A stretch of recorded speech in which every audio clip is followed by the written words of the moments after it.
बेशक चलने फिरने से लाचार है, लेकिन अपने आप को तांत्रिक बताने वाला ये युवक एक शातिर हत्यारा भी है। इस कथित तांत्रिक ने अपने चचेरे भाई और 2 साथियों की मदद से शाहपुर तहसील के एक कपड़ा व्यापारी की हत्या कर उसकी लाश उसी की मोटरसाइकिल से बांधकर इस कुएं में फेंकी थी। घर से उसको उधर जंगल तरफ ले गए बांध के, मतलब वहाँ से उसको बहाना बना के पैसे इसे देंगे जेब करके, तो जंगल ले जाने के बाद फिर उसको वहाँ पे बैठाने के बाद बांधे, उसको बांधने वाले का मतलब थप्पड़ मारा उसको। आरोपी पप्पू लंगड़े ने पुलिस के सामने हत्या का जुर्म कबूल करते हुए बताया कि मृतक राजेंद्र ने एक लड़की के वशीकरण के लिए उसे 5,000 रुपए दिए थे और इन रुपयों को राजेंद्र वापस मांग रहा था। इसीलिए उसने राजेंद्र को अपने चचेरे भाई की मदद से पैसा देने के बहाने सहेली गांव के जंगल में बुलाया और शराब पिलाने के बाद उसकी गला दबाकर हत्या कर दी। अपहरण की सूचना पर पुलिस ने मामले की जांच की तो शक की सुई कथित तांत्रिक हरिशंकर उर्फ पप्पू लंगड़े पर टिक गई।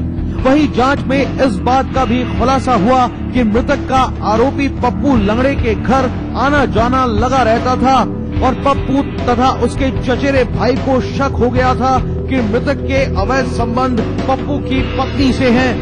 आरोपी पप्पू लंगड़े की गिरफ्तारी के बाद पुलिस मुख्य आरोपी पप्पू लंगड़े के भतीजे और उसके साथी की तलाश कर रही है।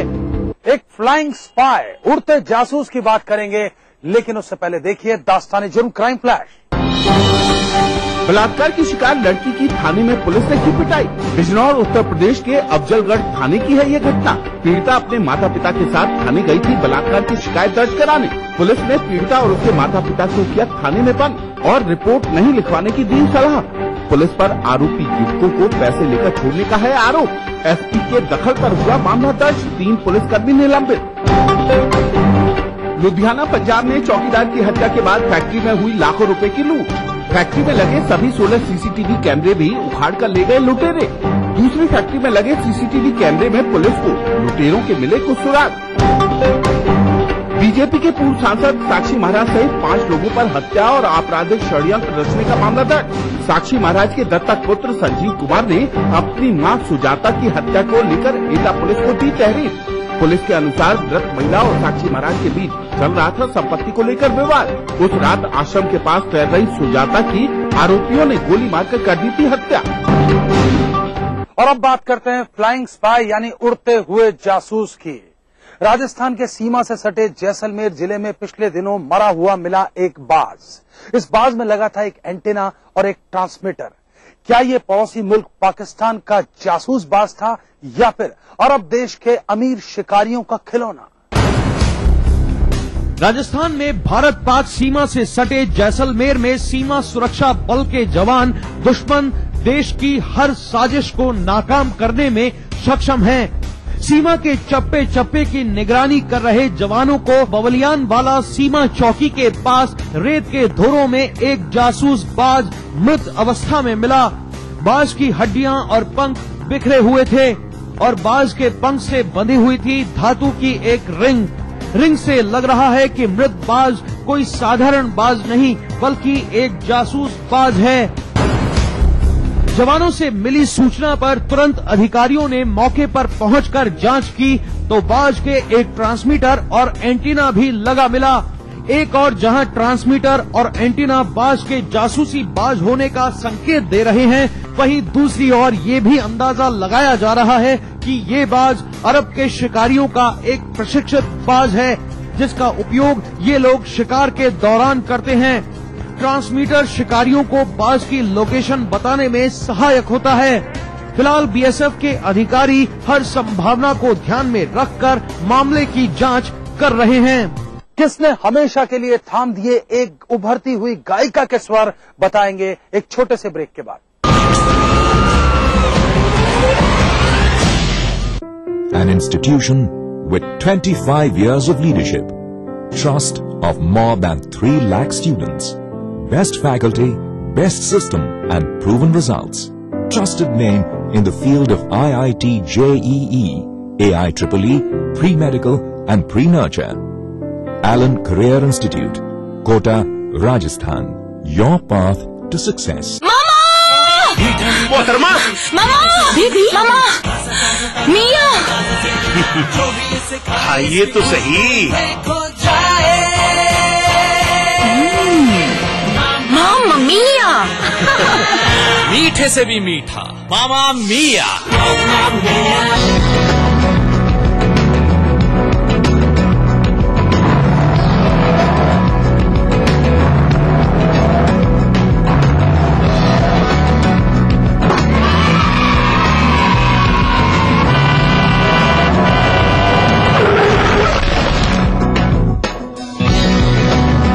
हजारों बच्चे सड़कों पर खेलते हुए हादसों का शिकार हो जाते हैं।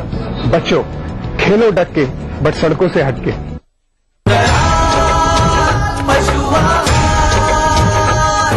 असली भरोसेमंद दयाल पशु आहार, दूध दमदार, आप शानदार। जीतिए एक फ्लैट और करोड़ों के इनाम। खरीदिए वेक्टस ग्रुप के गंगा, वाटरवेल, वेक्टस पानी की टंकियां और पाइप।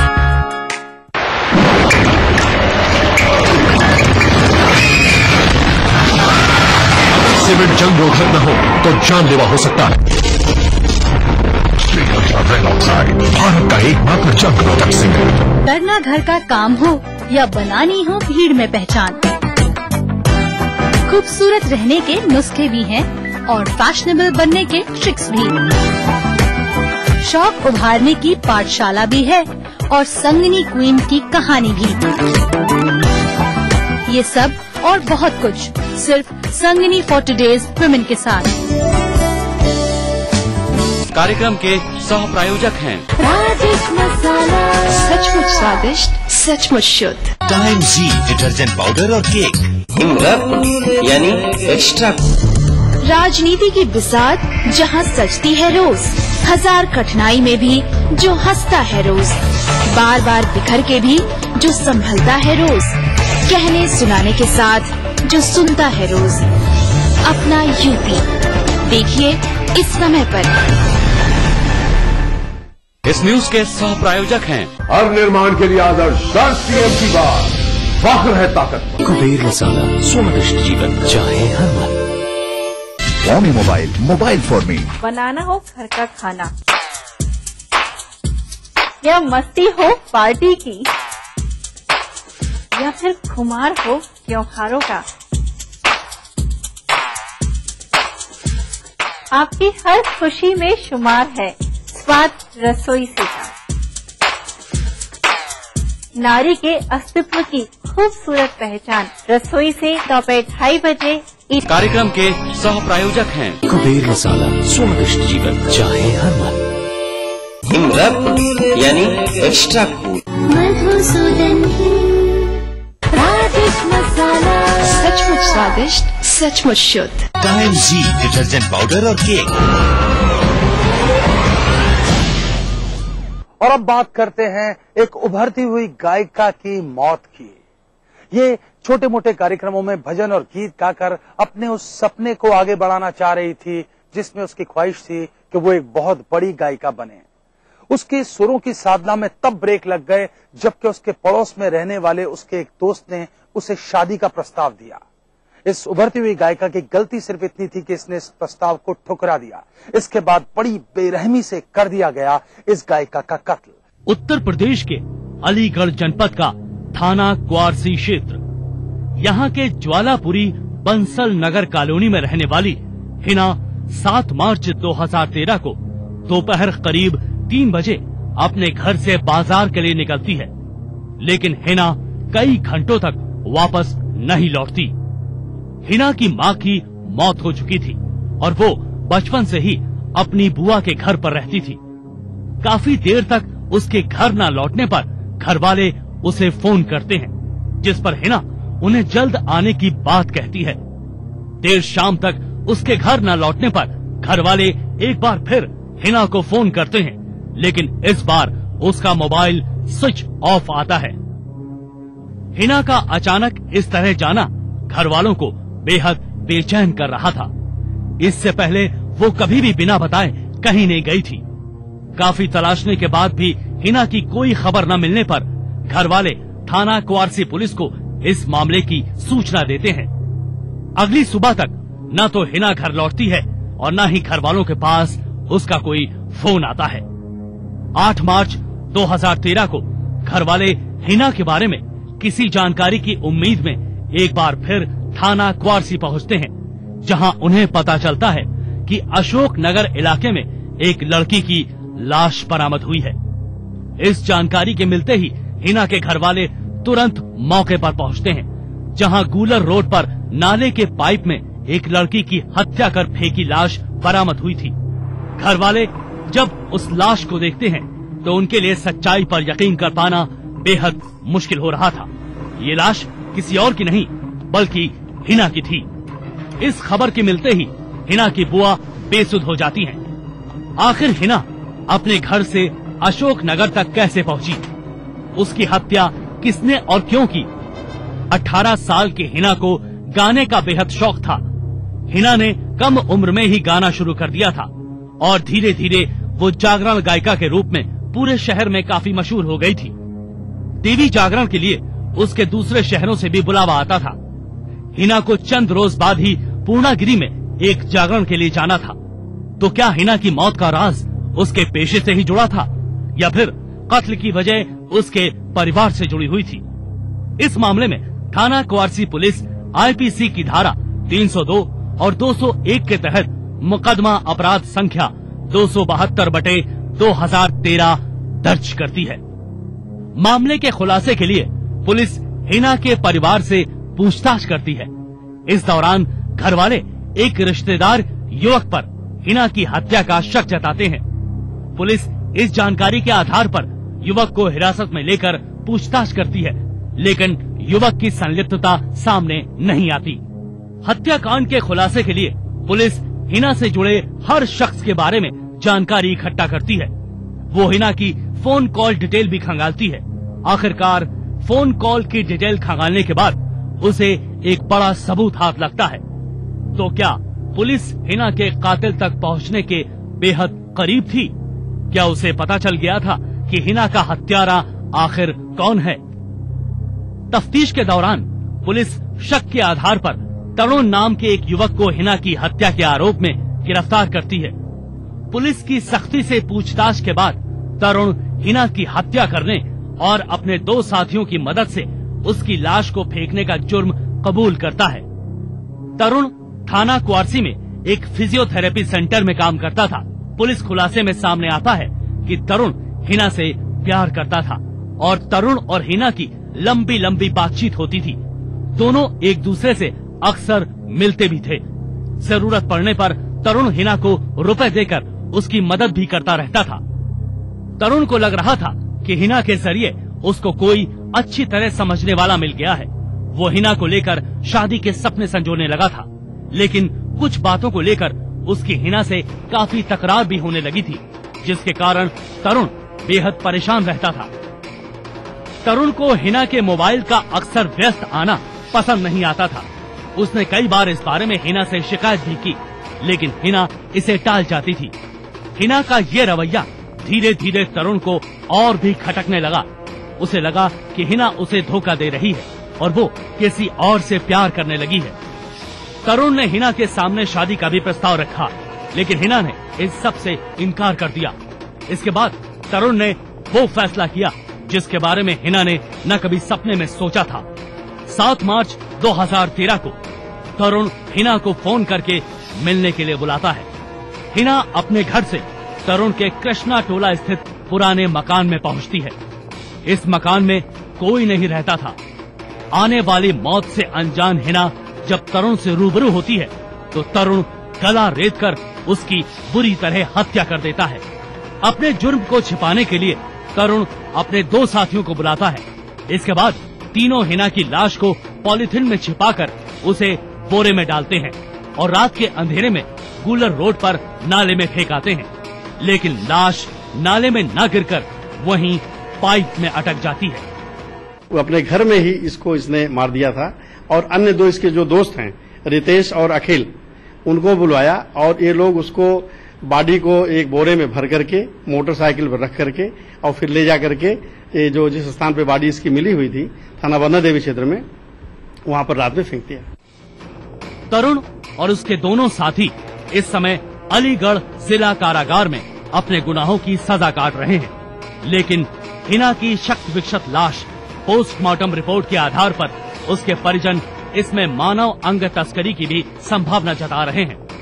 मैं इतना जानता हूँ, जिस हिसाब से लड़की का मर्डर हुआ है, यहाँ से ये पूरी खाल गायब थी, उसके शरीर में कुछ नहीं था। रिपोर्ट में भी दिल गायब दिखाया है, फेफड़े गायब दिखाए गए हैं। उस आधार पर हमें समझे है कि किडनी भी गायब थी। इनका कोई रैकेट है, किसी बड़े आदमी का इन लोगों पर हाथ है। हिना के परिजनों के आरोपों ने इस मामले के खुलासे के बाद भी कई तरह की शंकाओं को पैदा कर दिया है। अगर उनके आरोप सही हैं, तो इस गुनाह में कई और लोगों के भी शामिल होने की संभावना है। परिजनों के आरोपों की जांच के बाद ही हकीकत खुलकर सामने आ सकेगी। अगर आप भी अपने आसपास घट रहे किसी अपराध को दास्ताने जुर्म में देखना चाहते हैं तो उठाइए अपना मोबाइल फोन, मैसेज मोड में जाइए, टाइप कीजिए DEJ, स्पेस दीजिए, अपना और अपने शहर का नाम लिखकर भेज दीजिए 56000606 पर।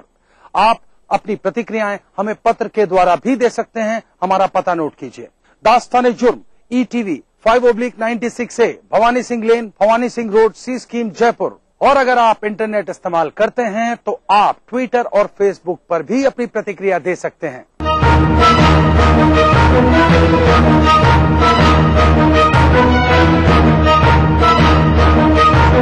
दास्ताने जुर्म के आज के सफर में बस इतना। इसी वक्त इसी चैनल पर फिर हाजिर रहूंगा। हमेशा की तरह वादा कीजिए, तब तक आप रहेंगे सतर्क और होशियार।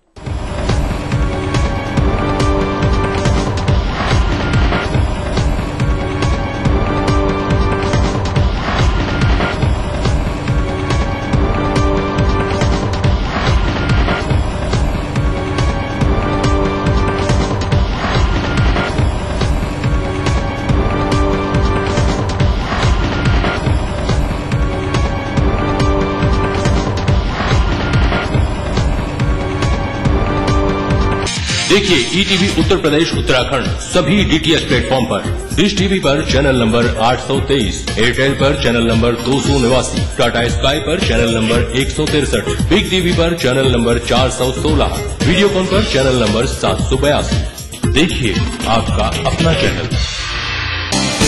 आम खबरों से अलग ऐसी खबर, दमदार है जिसका वजूद,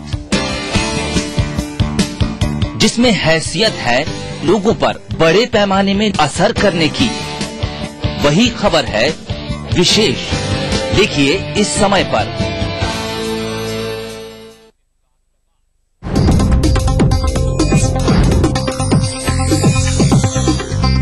इस न्यूज के सह प्रायोजक हैं राजेश मसाला, सचमुच स्वादिष्ट, सचमुच शुद्ध। Shri ultra red oxide, Bharat का एकमात्र जंग रोधक सीमेंट।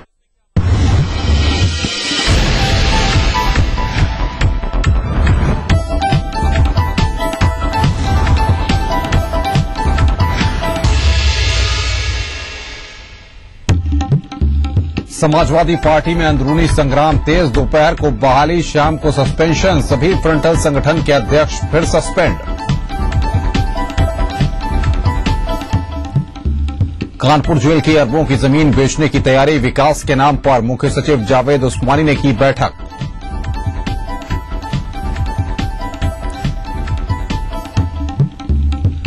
सीएम अखिलेश यादव ने मोदी और राहुल को घेरा, कहा सीआईआई और फिक्की नहीं, जनता तय करेगी देश की दिशा।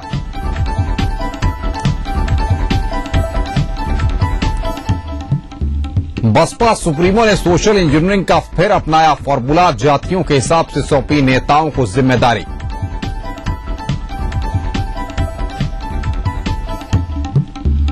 और उन्नाव में हुआ भीषण सड़क हादसा, डीसीएम और टेम्पो की टक्कर में 8 की मौत, 4 गंभीर।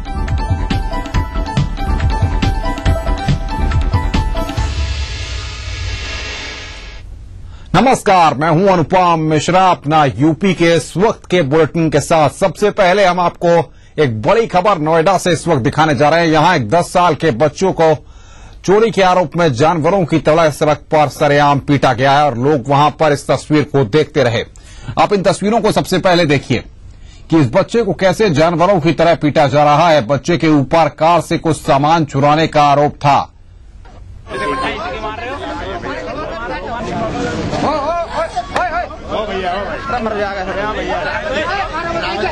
संवेदनहीनता की हद इन तस्वीरों में आप देख सकते हैं किस तरह से नोएडा में एक 10 साल के बच्चे को चोरी के आरोप में जानवरों की तरह सड़क पर सरेआम पीटा गया। तस्वीरें हम आपको दिखा रहे हैं।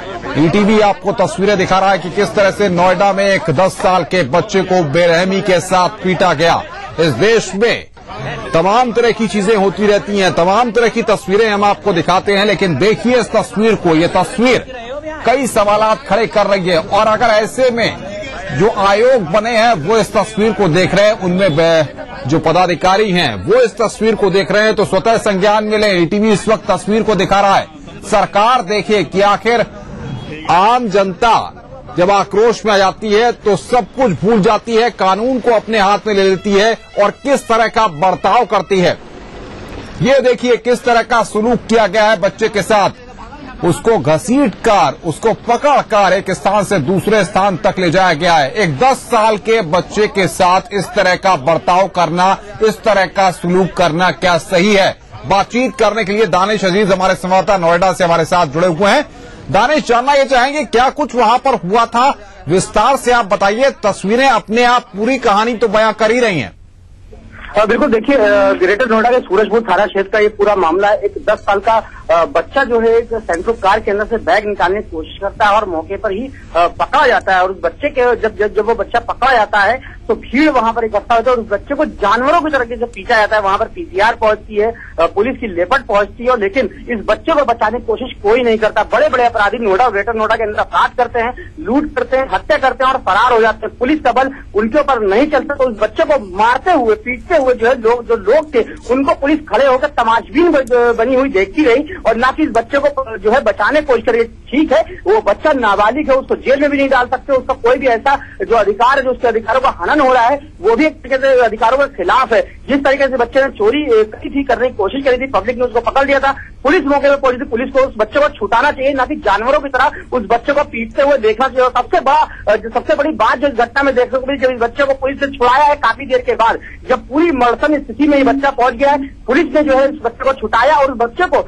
जानवरों के साथ घसीटते हुए जो है अपनी कार के तक ले जाया जा रहा है। तो पूरी तरीके से संवेदनहीनता यहाँ पर देखी गई है। किस तरह पुलिस ने यहाँ पर आज अपने सामने पब्लिक से उस बच्चे को पिटवाया है। बच्चा चोरी सही, बच्चे ने चोरी करने की कोशिश करी थी, उसको पकड़ना चाहिए। जो कानूनी प्रक्रिया होती है, जो कानून कहता है बच्चों के हिसाब से वो करना चाहिए। लेकिन यहाँ पर पूरी तरीके से हैवानियत देखने को मिली। इस बच्चे को बुरी तरीके से कई ऐसी तस्वीरें हैं जो आम लोगों को जो है विचलित कर देंगे। वो तस्वीरें जो हम अपने दर्शकों को नहीं दिखा सकते। दानिश, यहाँ पर ये बात बताइए कि पुलिस भी वहां पर मौजूद थी, ऐसे में वो पुलिस वाले क्या कर रहे थे? क्या खड़े होकर इस तस्वीर को देख रहे थे और इंतजार किसी और घटना का कर रहे थे कि ये मामला काफी बड़ा हो जाए, उसके बाद जो है तब वो कार्रवाई करें?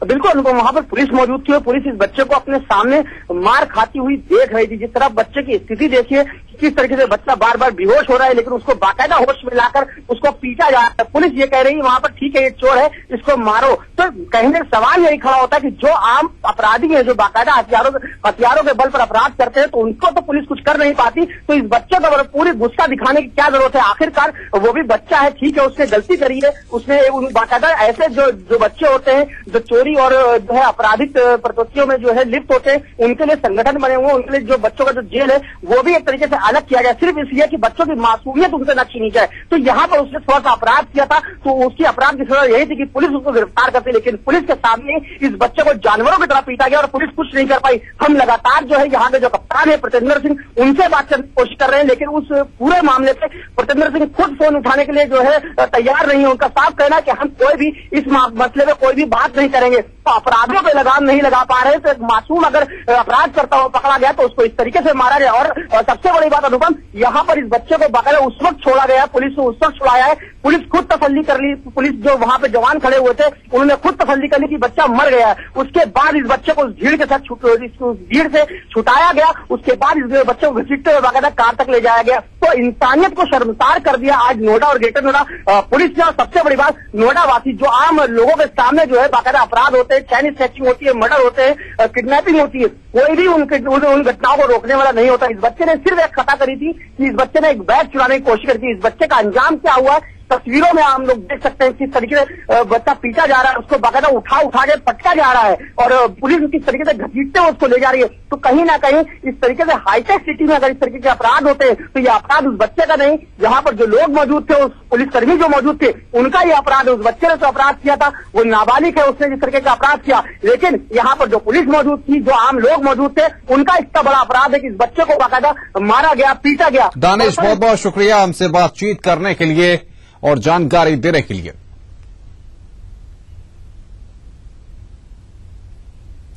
अपराध किया है तो सजा मिलनी चाहिए, लेकिन इस तरह का सुलूक जो जनता ने किया, ये सुलूक नहीं करना चाहिए। तो ऐसे में सवाल यह है कि कब सुधरेगा समाज और कब सुधरेंगे लोग? क्या इस तरह की तस्वीरें लगातार सामने आती रहेंगी?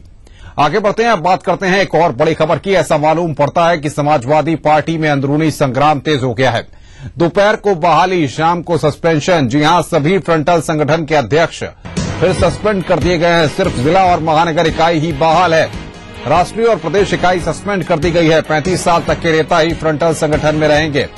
आपको बता दें कि आज दोपहर में ही मुलायम सिंह यादव और अखिलेश यादव ने बहाल किया था। रात में रामगोपाल यादव ने सस्पेंड कर दिया। क्या कुछ हो रहा है समाजवादी पार्टी के अंदर? क्या हालात ठीक नहीं है? कोई बहाल करता है, कोई सस्पेंड कर देता है। आखिर किसकी चल रही है समाजवादी पार्टी के अंदर? बातचीत करने के लिए हमारे संवाददाता संजय राजन हमारे साथ जुड़े हुए हैं। संजय, ये क्या कुछ खबरें हैं? दिन में ये खबरें आती हैं कि फ्रंटल संगठन बहाल कर दिए गए हैं, अब एकाएक ये खबर आती है कि सस्पेंड कर दिए गए हैं। आखिर समाजवादी पार्टी के अंदर जो डिसीजन लिए जा रहे हैं, क्या सब लोगों को साथ बैठकर नहीं लिए जा रहे हैं? एक डिसीजन कोई लेता है, उसके बाद दूसरा डिसीजन कोई लेता है, और जो बातें मीडिया में सामने आती हैं, ऐसा लगता है कि समाजवादी पार्टी में अब अंदरूनी घमासान चल रहा है। देखिए, तो निश्चित रूप से ये कहा जाएगा कि ये अनिर्णय की स्थिति, असमंजस के हालात हैं समाजवादी पार्टी के भीतर, क्योंकि आज सपा सुप्रीमो मुलायम सिंह यादव ने जो ही राष्ट्रीय और प्रदेश स्तर पर युवा चारों फ्रंटल संगठनों के पदाधिकारियों के बहाली की घोषणा की थी, एक जोश और उत्साह का लहर साफ तौर पर देखा गया था और हर कोई एक जोश से रमरेज होकर के सिर्फ इस मिशन के साथ पार्टी मुख्यालय से बाहर निकला था कि सपा सुप्रीमो मुलायम सिंह यादव को दिल्ली की गद्दी पर काबिज कराना है। अचानक लगातार असमंजस के हालात रहे। पहली जो फरमान जारी हुई पार्टी की ओर से, उसमें राष्ट्रीय अध्यक्षों का, चारों फ्रंटल संगठनों के राष्ट्रीय अध्यक्षों का कोई जिक्र नहीं रहा, सिर्फ प्रदेश अध्यक्षों की बहाली की बात कही गई। और आखिर में जब ये फरमान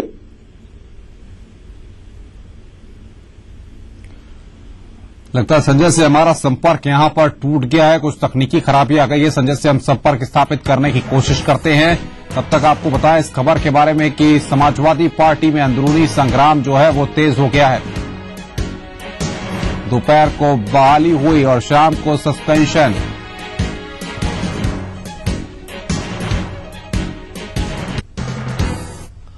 और इस वक्त एक अहम खबर आ रही है लखनऊ से। 1227 बेगमपुरा एक्सप्रेस में सेना के जवानों से झड़प हुई है।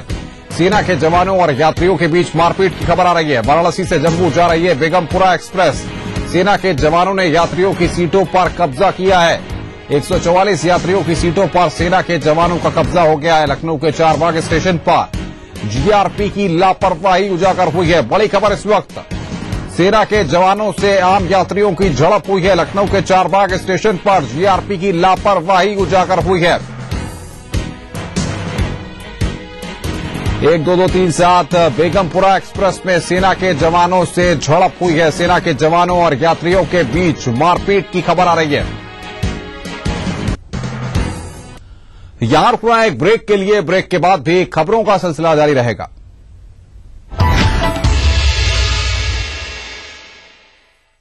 अगर बेचना है आपकी आदत और जीतना है आपकी फितरत, तो आप बन सकते हैं सेल्स का बाजीगर। सुकैब प्रेजेंट्स ETV सेल्स का बाजीगर in partnership with Dainik Jagran. जल्द आ रहा है आपके शहर में। ज्यादा जानकारी के लिए लॉग इन करें। तो भैया वेरी सिंपल, हमें अपने सेल्स का हुनर दिखाइए, क्या पता ये मौका आपकी जिंदगी बदल दे।